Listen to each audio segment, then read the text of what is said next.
Here we go. All right, so we're in the Advanced Discipleship Program. This is the Hermeneutics course. We're on the last class, class 14. And today we're going to be looking at a few videos that relate to our topic and discussing them. And the topic today is the Psalter or Psalms. There's no falter with the Psalter, in case you're wondering. So let me look at a few things first. We'll look at the study guide and just kind of look at a few things, and then we'll look at some videos. And in that guide, there's another link to Eugene Peterson and Bono, the rock star, who are discussing the Psalms. And it's interesting that you have a rock star whose specialty is singing, talking about biblical singing. Pretty interesting. In fact, it's very interesting. I'm just not sure we're going to dig into that tonight, but we'll see. So we're visiting again the terms referential and commissive. And one is explicit. That's things that are explicitly stated, straightforward, and like a reference book where you're looking up do's and don'ts and laws and rules and commands and these kind of things. And so you can look up a reference of commands and regulations and stuff. And then there's implicit, or things that are implied in a text. And this, and that could also be called commissive language. And referential language has a purpose of passing along information. So if you want hard facts, referential language is what you think. So you want to know what the list of 10 commands are, you look at Exodus 20, they're straight out commands. It's information that you pass along. If it's commissive, it has a goal of evoking emotions, making you decide things, speak into your heart, speak into your conscience.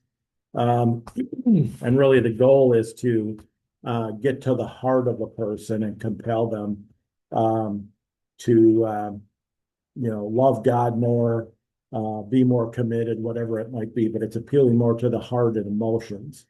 So one is the head, referential, the other could be the heart, where it's commissive.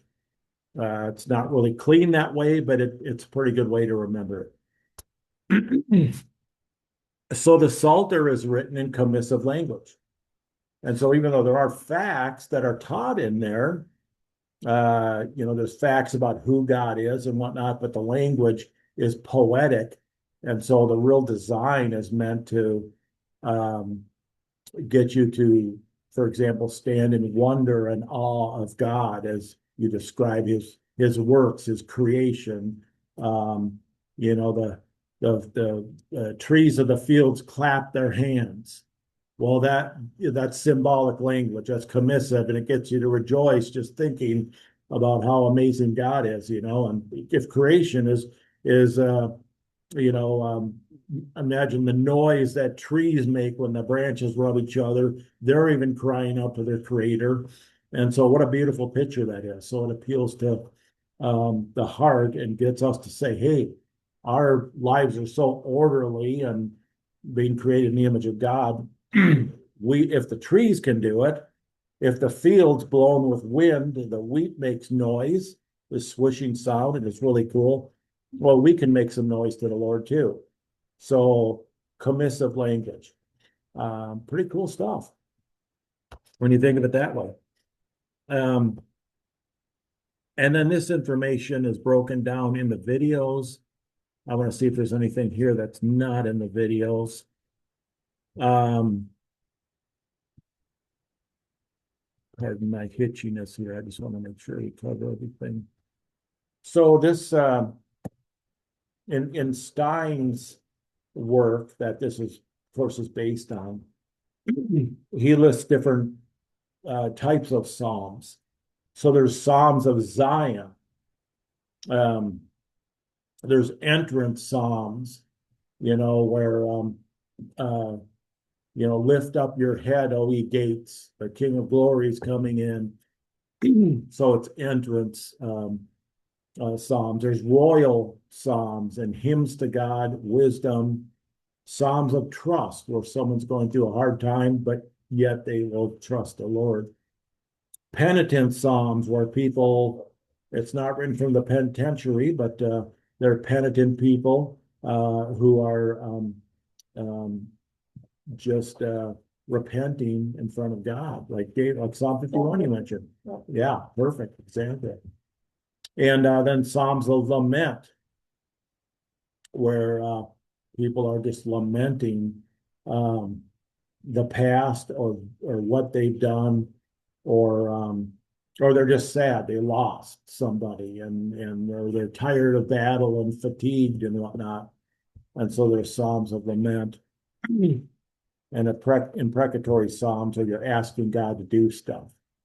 Help us, in a lot more flowery language than that. So anyway, there's all kinds of psalms, and there's 5 groupings that we'll see in the videos. But I'll let the videos do the talking. And any thoughts or insights before we jump into the videos? What's imprecatory? Let's do a search to make sure. I think that's just asking for stuff.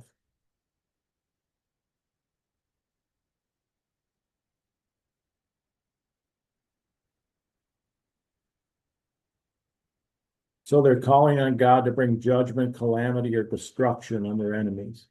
Oh, So they're asking God for help. Hey, we've got a battle that's too big for us. You want to lend us a hand here and wipe out these Philistines in front of us? And some of the flowery language of David and others is interesting. Lord, come and kick their teeth in because they're idol worshipers, stuff like that, I was thinking about that. Is that proper to ask God to beat somebody up for us? But evidently it is. Yeah, evidently it is because of what they were doing. And so it's interesting that in the time of the Old Testament, we always look forward to the day of judgment and the day of judgment of those who hate God, and the day of victory. Well, that was actually, to a lesser degree, meted out in real time. A victory in battle.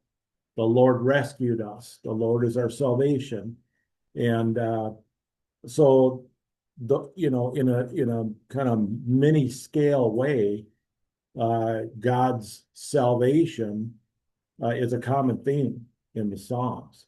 And so you see a lot of that language of judging enemies. Well, they get immediate judgment. You think of Sodom and Gomorrah and other people, there's immediate judgment instead of waiting to some future date. So that was the season in which they lived. Yeah, there's more immediate consequences. But then, of course, after they die, they're not going to be in very good shape either. But anyway, so we don't live in that kind of thing. We have God's patience because he doesn't want any to perish in this season, but thank God for that.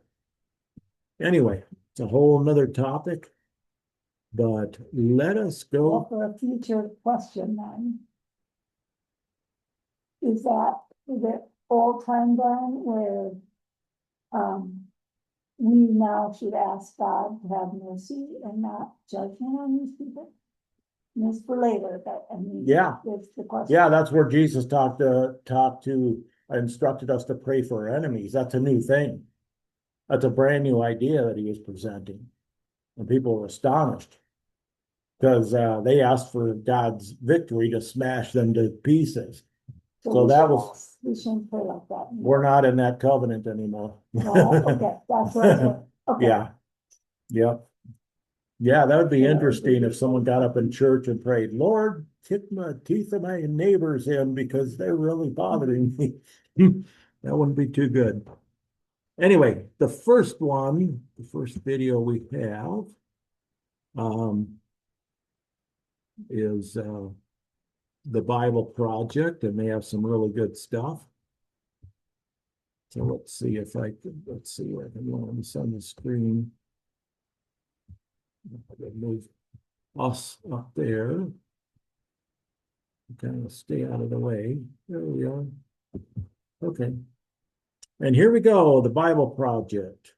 Where's the play button? 50 ancient Hebrew poems, songs, and prayers that come from all different periods in Israel's history. Many of these poems are connected with King David, 73 actually, and he was known as a poet and a harp player. But there are many different authors behind these poems. There's the poems of Asaph, or from the sons of Korah, and some are from other worship leaders in the temple. Even Solomon and Moses have their own poems, and nearly 1/3 of these are anonymous. Now, many of these poems came to be used by the choirs that sang in Israel's temple, but the Book of Psalms is actually not a hymn book. At some point in the period after Israel's exile to Babylon, these ancient poems were gathered together and intentionally arranged into the Book of Psalms before us. And it has a very unique design and message that you're not going to notice unless you read it from beginning to end. Now, to see how the Book of Psalms is designed, it's actually most helpful to start at the end. The book concludes with 5 poems of praise to the God of Israel, and each one begins and ends with the word hallelujah, which is Hebrew for a command to tell a group of people to praise Yah, which is short for the divine name Yahweh. Now, that's a really nice 5-part arrangement, and it looks like someone's giving us a conclusion here to the book. So it invites the question, does the book have any other signs of intentional design? If you pay attention to the headings of the poems, you'll notice that at 5 places, your Bible translators have the heading Book 1, Book 2, Book 3, 4, and 5 at various points. And that these divide the book into 5 large sections. Now, the reason for this is that the final poem in each of those sections have very similar ending that looks like an editorial edition. It reads something like, "May the Lord, the God of Israel, be blessed forever and ever. Amen and amen." So the book has a conclusion. It has an internal organization. So I just wanted to stop for a second. So if you look at your phone or Bible, it'll say book 1. I don't know if that can be seen. No, can't be seen on here. But it starts with book 1. And so you can see these, and we probably never noticed it before. But you can tell where these 5 books start and end because it tells you right in the text. That's pretty interesting. And this is book 1, Psalm 1. Up there it says book 1, Psalm 3. Yep. She's gonna talk So about here it. it's arranged a little differently. He does the first few as an introduction, but yeah. And then let's just see Psalm 42. I won't belabor the point too much, but I'm just curious about what this version says. Oh yeah, there's book 2. So you can see it's pretty easy to see where these books are divided, and he'll tell us how they differ from one another. Into 5 main parts. And so the natural place to go from here is now the beginning, to look for an introduction. And what do we find? Psalms 1 and 2, which stand outside of book 1 because most of the poems in book 1 are linked to David, except Psalms 1 and 2, which are anonymous. Psalm 1 celebrates how blessed the person is who meditates on the Torah, prayerfully reading it day and night, and then obeying it. Now, the word Torah simply means teaching, and more specifically, it came to refer to the 5 books of Moses that begin the Old Testament. And here, actually, the word seems to be used with both meanings in mind, which explains why it has 5 main parts. The book of Psalms is being offered as a new Torah that will teach God's people the lifelong practice of prayer as they strive to obey God's commands given in the first Torah. Psalm 2 is a poetic reflection on God's promise to King David from 2 Samuel chapter 7, that one day a messianic king would come and establish God's kingdom over the world, defeat evil and rebellion among the nations. Now, Psalm 2 concludes by saying that all those who take refuge in the messianic king will be blessed. Precisely the word used to open Psalm 1. And so together, these 2 poems tell us that the book of Psalms is designed to be the prayer book of God's people as they strive to be faithful to the commands of the Torah, as they hope and wait for the future messianic kingdom. Now, with these 2 themes introduced, we can start to see how the smaller books have been designed as well. So just a quick thought is that if you want to learn how to pray, read the Psalms and think about how we could pray, not in exactly those words, because who can write like that? But if you want your prayer life to be more powerful, connect with God through the Psalms, or read a few Psalms before you pray, and that can really spice up your prayer life. So there we go. Found these two ideas. So for example, book one has right at the center a collection of poems, Psalms 15 to 24, that opens and closes with a call to covenant faithfulness. And then Psalm 16 to 18, we find a depiction of David as a model of this kind of faithfulness. So he calls out to God to deliver him, and God elevates him as him. Now, in the corresponding set of poems, Psalms 20 to 23, the David of the past has become an image of the messianic king of the future, who will also call out to God, who will be delivered, and then given a kingdom over the nations. And then right at the center of this collection is a poem, Psalm 19, dedicated to praising God for the Torah. So here we go. The two themes from Psalms 1 and 2 are bound together tightly here. Book 2 opens with two poems that are united in their hope for a future return to the temple in Zion.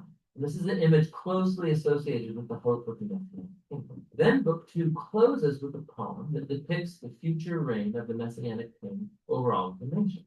This poem is really amazing because it echoes all these other passages from the prophet about the Messianic kingdom. And it concludes by saying that this king's reign will bring about the fulfillment of God's ancient promise to Abraham to bring God's blessing to all of the nations.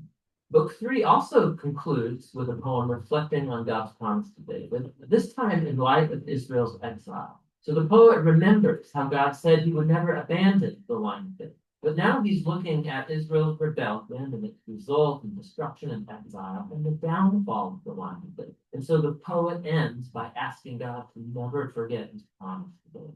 Book 4 is designed to respond to this crisis of exile. So the opening poem returns us back to Israel's roots with a prayer of Moses. And he does what he did on Mount Sinai after the golden calf incident, which is to call upon God to show mercy. The center of book 4 is dominated by a group of poems that announce that the Lord, the God of Israel, reigns as the true king of the world. And that all creation, trees, mountains, rivers, are all summoned to celebrate that future day when God will bring his justice and kingdom over all of the world. Book 5 opens with a series of poems that affirm that God hears the cries of his people and will one day send the future king to defeat evil and bring God's kingdom. This book also contains two larger collections, one called the Hollow, and the other called the Songs of Ascent. Each one of these collections concludes with a poem about the future Messianic kingdom. And these two collections together, they sustain the hope for a future Exodus-like act of God to redeem his people. And then, right between them is Psalm 119. It's the longest poem in the book. It's an alphabet poem. Each line begins with a new letter of the Hebrew alphabet, and it explores the wonder and the gift of the Torah as God's word to his people. So here we go. The themes from Psalm 1 and 2, Torah and Messiah, combined all together here in Book 5, which brings us all the way back to that 5-poem conclusion. In the center poem, Psalm 148, all creation is summoned to praise the God of Israel because he has, quote, raised up a horn for his people. Now, the horn here is a metaphor of a bull's horn raised in victory. And this image echoes back to the same image used in Hannah's song, 1 Samuel chapter 2, but also to the earlier Psalm 132. The horn is a symbol for the future Messianic king and his victory over evil. It's a fitting conclusion to this amazing book. Now, here's one more thing that you are likely going to miss if you don't read this book in order. There's lots of different kinds of poems in the book of Psalms, but they all basically fall into two big categories, either poems of lament or poems of praise. Poems of lament express pain, confusion, and anger about how horrible the world is and how horrible the things are happening to the poet. And so these poems draw attention to what's wrong in the world, and they ask God to do something about it. There's a lot of these in the book, which tells us something important, that lament is an appropriate response to the evil that we see in our world. But what you'll notice is that lament poems predominate earlier in the book, in books 1 through 3. But pay attention, because you'll see praise poems occasionally too. Praise poems are poems of joy and celebration, and they draw attention to what's good in the world, and they retell stories of what God has done in our lives and thank God for it. In books 4 and 5, you'll notice that praise poems come to outnumber lament poems. And it all culminates in that 5-part Hallelujah conclusion. So this shift from lament to praise, this is profound. And it tells us something about the nature of prayer. As we hope for the Messianic kingdom, as the book teaches us to do, this will create tension for us as we look out on the tragic state of our world and of our lives. And so the Psalms teach us not to ignore the pain of our lives, but at the same time, biblical faith is forward looking, looking to the promise of God's future Messianic kingdom. And so Torah and Messiah, lament and praise, faith and hope. That's what the book of Psalms is all about. So, who knew all that was in there, huh? The word proverb typically I refers know. to a short, clever saying. All right, There's I gotta figure out with- how to. And this book has a shut this lot. down. Okay. Stop. Let me shut this down and I don't try to play. And have a mind of its own. There we go. Okay, so yeah, anything, anything new that, you learned from that? Didn't we go through a similar thing when I don't remember what lesson it was? I feel like we learned about similar stuff in another. It sounds very vaguely familiar. I can't pin it. I'm sorry. We looked at Hebrew poetry and so that also includes Psalms. But it includes Proverbs and especially wisdom literature and whatnot. So there's a lot of similarities. Deal. Okay, so I'm not going bananas.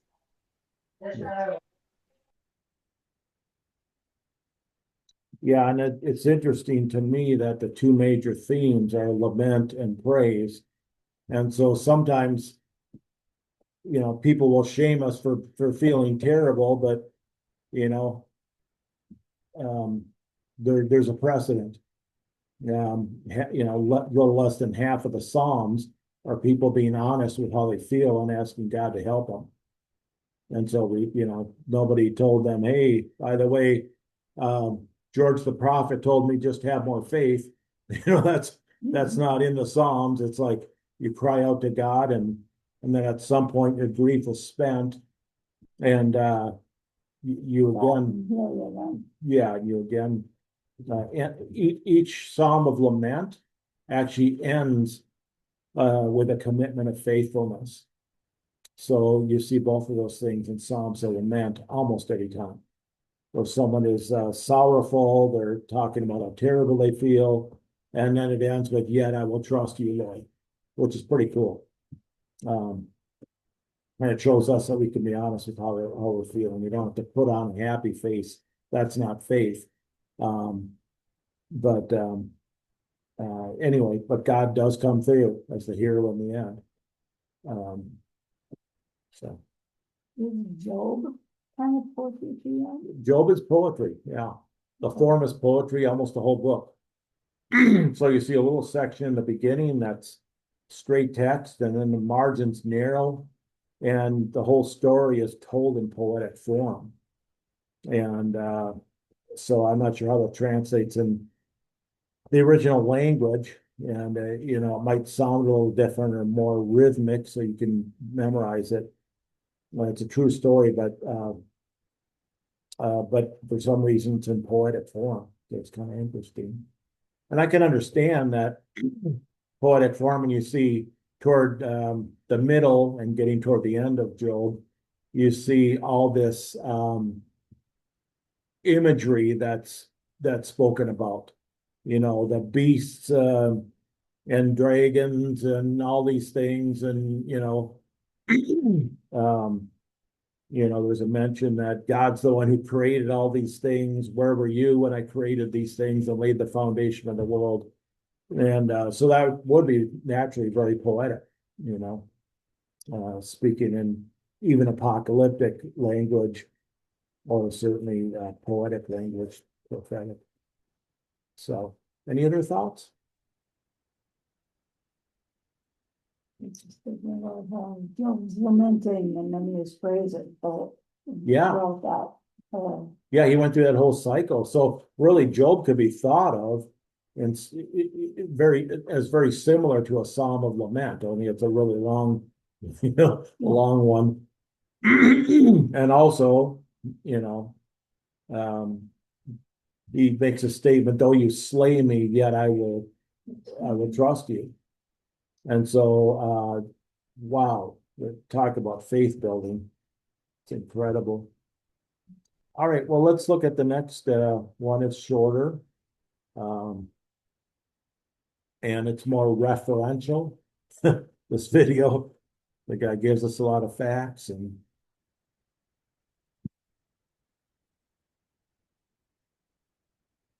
okay.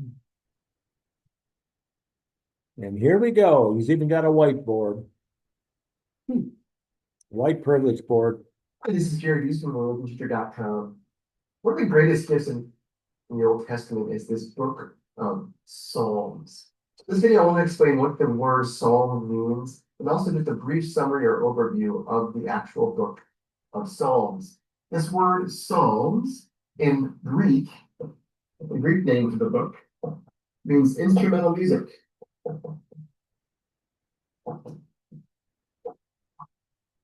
Because if you look closely at the Psalms, each of the chapters in the book of Psalms is a song, and there's even some directions to a choir director, a music director, on how to play the Psalms or perform the Psalms in the setting of liturgy, in the setting of worship.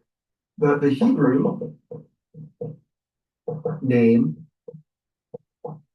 essentially means praises, because most of the Psalms, most of these chapters in the book of Psalms are expressions of prayer, praising God. There's songs of praising God, there's songs of thanksgiving to God, and there's songs of lament, of songs of reaching out to the Lord, asking for help, and showing how we do rely on Him for our needs. So a couple of the details of Quick comment is that there's a movement that's begun about probably 10, 15 years ago to take the Psalms and write them into contemporary music that we could follow. And so I find this very powerful. And so there's some groups, I can't remember the name of any of them now, but it's not that hard to find, but there's a movement of turning the old Psalms and putting new music with it and kind of making it pop. And that's pretty cool because it gets us into a sense of when I hear music, it hits a different part of the brain and it feels like it's a song. And then there's always content to the song, and the content's very important, but it reminds us that these Psalms were actually sung in Israel, all of the Psalms. So it's pretty cool. Yeah. on the book, there's 150 chapters, 150 Psalms, and they're broken up into 5 books or parts. And each of them has different themes. Each of them has different expression of ways to pray. A lot of them are attributed to King David, who had this gift and love of music and poetry as well.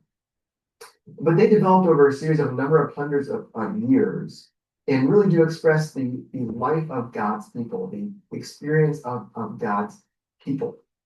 And they have a very important part in our church today. The Psalms are used in every Mass, right between the first and the second reading, or after the first reading for a daily Mass. They are prayed by priests in the Liturgy of the Hours and monks and nuns, brothers and sisters who are in the religious life. So they make up the official prayer of the church, the Liturgy of the Hours, because they really do teach us how to pray. So when you go to a monastery and you hear monks, for example, singing or reciting the Psalms, meditating on the Psalms, it might sound like they're just memorizing or saying out loud these prayers, these songs, but it is an expression of our experience as human beings in our relationship to God as a people. So the biggest benefit, the reason why we have this book of Psalms and how to read that is really to pray with the words, to sit down, read, recite, and pray as if these words are our own in praise or thanksgiving or lament to God. So the Psalms are often called a school of prayer because they model prayer. We can learn how to pray when we recite the Psalms. They give us a way of understanding in poetic ways how to pray to the Lord. So I really urge you to open up maybe just to a random chapter in the book of Psalms, a random song, and just to read a few phrases, and you'll find yourself really reflecting on how you relate to God in that way. Whether it's in praising or thanksgiving to Him, the Psalms give us a wonderful way to pray to the Lord. Go to disciples. God bless. Not bad for a Catholic. Here's an interesting thought that occurred to me is that it seems like the Psalms are prayers, but they're sung prayers. I wonder if we ever thought of singing our prayers to God. Just a thought. I haven't explored it too much. I really can't sing. Maybe my inside voice can sing, but not my outside voice. But anyway, it's just an interesting thought to engage our emotion and whatnot, and not to fall half asleep when we're praying. And I guess some praise music, if it's written well, some of it is written just to jazz you up, and the theme is good and it's about God, but to really call out in prayer through a song. There's some songs that are actually written that way. I'm thinking of my brain isn't working too good. I'm short on the caffeine volume today, but I'm trying to think of I'm thinking of the song I Can Only Imagine. So in a way, yes, it's a song, but the content also is prayerful, hopeful expectation. So anyway, I'm just wondering about, I wouldn't mind exploring the relationship between prayer and songs. And I'm just wondering if we make more of our songs like a prayer, maybe the content would be powerful and the music would really sound awesome. I don't know. Just talking out loud. I remember when I was first saved, I'd be walking down the road and I'd just be singing what I was saying to God. It wasn't songs I already knew, but it was the same thing. Yeah.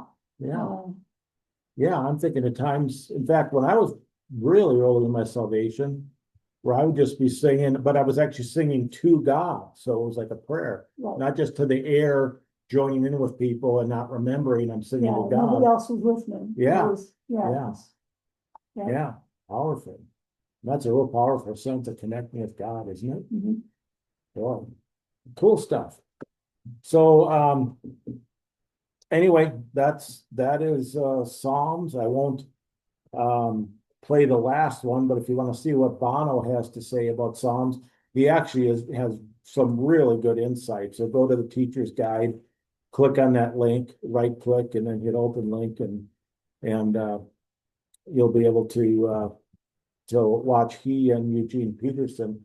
Eugene Peterson is the guy who wrote one of the versions of the Bible. And it's not the Living Bible. What is that called? The Message. So he's the guy who wrote the Message, which he did a pretty good job. I mean, it's not considered a literal version. It's a thought for thought, but it's modern. Almost, it's modern and borderline on commentary, but it's pretty faithful. Not bad. It's used a lot. So anyway, click on the link and check it out for yourself if you want to. Any last thoughts? Yeah, I think about the Bible study we used to have years ago. And we were singing songs that were verses. And so when I read them, I almost bring it to, the instrumental in my head, Yeah, well, so that's exactly what I was referring to was, yeah. So if we can, right, I think of the chorus, trust in the Lord. Rejoice in the Lord always, and again, I say rejoice. Oh, And that's a little quote of, from Paul. yeah. Rejoice in the Lord always, again, I say rejoice. Yeah, and it kind of locks it in a little deeper. So anyway, interesting stuff. So there's some framework for the Psalms that you won't get by just reading it through. It's a 10,000-foot view where you can see how it's put together. And I just think, what would it take to write one of these? I mean, think of the kind of anointing and genius it takes to put it together in this kind of construct. It's amazing to see the designs of the books and the styles, the form. Really, what an incredible work of theology and of Psalm 119 was used to train children in the way of the Lord. So raising up a child in the way of the Lord, that's Psalm 119. And so, right, so there's heavy theology all throughout there. And if you're singing, it's going to lock in a little deeper and easier. So I'm guessing children will probably be singing verses of that, or at least, saying them poetically. And there's just a really incredible theology in that. So that's one of the ways that all children in their catechism, whatever it would be called, would have to do if you're raised up, Jewish in that time. So anyway, last thoughts, last chance. Would that be something that young moms should read through and talk to their children about? Well, it would be really cool to go through together. If you had a young child and you read through a section of Psalm 119 and kind of maybe sang that section together and locked it in, then went to the next one and, gave a few s'mores or something as a reward for, as a reward for, for accomplishing that first section and then move on to the next and, peanut M&Ms for memorizing the second part of it. Anyway, it's a long one, all right, but yeah, there's a lot of stuff in it. All right, so I think we're done for now, and we have a 3-week break, so we'll probably come up with a short psalm in our mind about a 3-week break. So there's been a lot of challenging stuff in this course. If anyone wants a test for this course to review it, let me know. And if you don't, I won't hand slap. I'm just here to serve you and help you. And, Do you have that already made? It's possible. I made study guides and tests for most of the courses. So if not, it's not hard to do. So, well, but it's something that is required of me as someone who's mentoring people and teaching classes. So it's just part of what I do. So anyway. All right. Well, we're going to sign off for now then. And we'll see you groovy people soon. She can't see me waving. I'm waving to you. Dawn's waving. Dawn says she loves you. Are you feeling better? What's that? Are you feeling better? Yeah, I mean, I'm powering through. I don't know that I'm feeling better. I'm still doing life. Yeah, I think it's getting easier to deal with, that's for sure. But my voice is gone. Well, get some rest. I hope you feel better soon. Yep, imprecatory psalms. Yeah, amen. Love you guys. All right, love you too.